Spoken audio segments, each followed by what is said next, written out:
আজকে আমরা যাচ্ছি খুবই ভয়ঙ্কর একটি দ্বীপে। আমার পিছে যে দ্বীপটি দেখতে পাচ্ছ সেটি হচ্ছে মূলত আজকের দ্বীপ। কিন্তু এই দ্বীপটি অনেকই বেশি ভয়ঙ্কর, কারণ এখানে অসংখ্য মানুষের কবর দেওয়া হয়েছে এবং এই দ্বীপটি খুবই পরিত্যক্ত। এই দ্বীপটি মূলত একটি জমির ভিতর একটা জঙ্গল হিসেবে পরিত্যক্ত অবস্থায় আছে এবং এই জমির মালিক কেউ নেই বলতে গেলেই চলে। এই জমিতে বিভিন্ন পদের গাছ আছে এবং বিভিন্ন প্রজাতির সাপ আছে এবং বেশি করে এই দ্বীপটি হচ্ছে তাল বাগান নামে পরিচিত।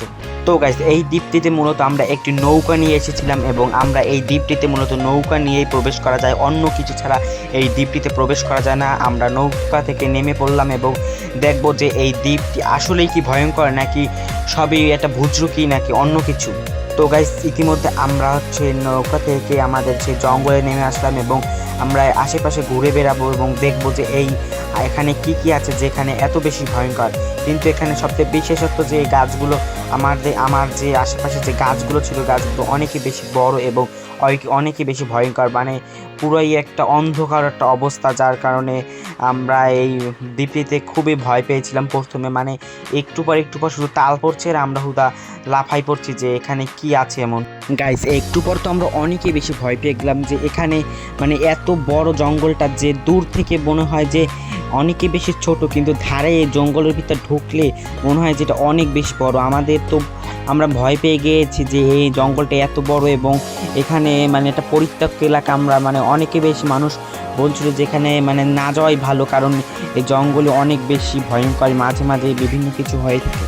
তো গাইস, হাঁটতে হাঁটতে আমাদের চোখে পড়লো যে এখানে অনেকই বিশাল বিশাল বড় বড় গর্ত আছে। আমরা ভাবলাম যেগুলো সাপের গর্ত নাকি কিসের গর্ত, আমরা সেটাই মনে মনে কনফিউশনে ছিলাম যে এটা আসলে কিসের গর্ত। অনেকই বেশি ছোট ছোট গর্ত, কিন্তু ফাঁক অনেক বেশি বড়। তো গাইস, আমরা এবার সরাসরি গিয়ে দেখলাম যে এই ফাঁকের গর্তের ভিতরে কিছু আছে কিনা, মানে অন্য কিছু সাপ বা ইঁদুর এইসব কিছু আছে কিনা। তো আমরা ক্যামেরা নিয়ে সামনে খুব ভয়তে গেলাম যে এইটার ভিতর কি আছে, কিন্তু আমরা ফাঁকের ভিতর গিয়ে কিছুই দেখতে পেলাম না। মানে এখানে শুধু গর্তই আছে। এগুলো আমার মনে হয় যে রাতের বেলায় এসবের ভিতর কিছু না কিছু থাকে, কিন্তু দিনের বেলায় এদের দেখতে পাওয়া যায় না।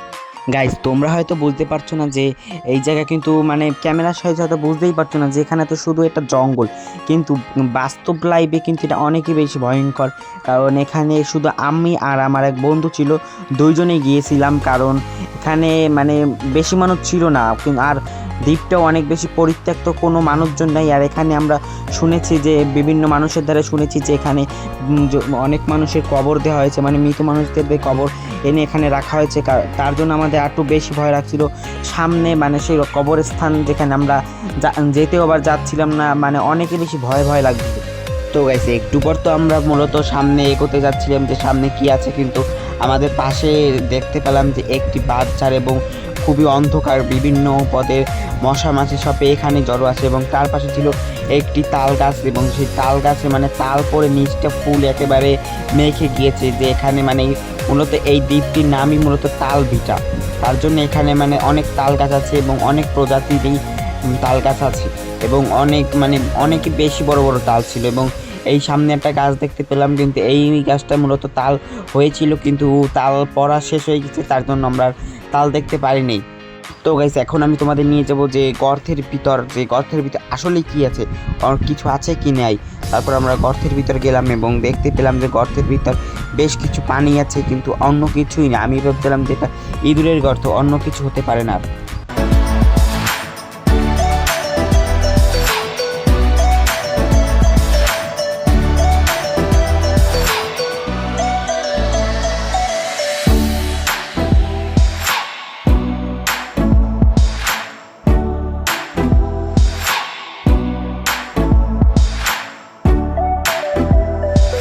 তো গাইস, একটু পরে হচ্ছে সন্ধ্যা নেমে এসেছিলো, তার জন্য আমরা আর বেশিক্ষণ থাকতে পারিনি এবং আশেপাশে মানে অনেক বেশি অন্ধকার ছিল এবং সামনের দূরে মানে একটি কবরস্থান ছিল, সেটাই তোমাদের এখন আমি দেখাবো এবং ওখানেই মানে অনেক বেশি ভয়ঙ্কর। আমরা সামনে এগোনোর চেষ্টা করলাম না, কারণ অনেক বেশি ভয় লাগছিলো, তার জন্য সন্ধ্যা হয়ে গেছিলো, তার জন্য আমরা সামনে যেতে পারলাম না। আমরা মানে কি বেশ খানিকটা দূরে বসে জুম করে তোমাদের দেখলাম যেখানে একটা কবরস্থান আছে, মানে আশেপাশে কিন্তু অনেকই বেশি কবরস্থান আছে, তার জন্য আমরা আর কিছু দেখাতে পারলাম না।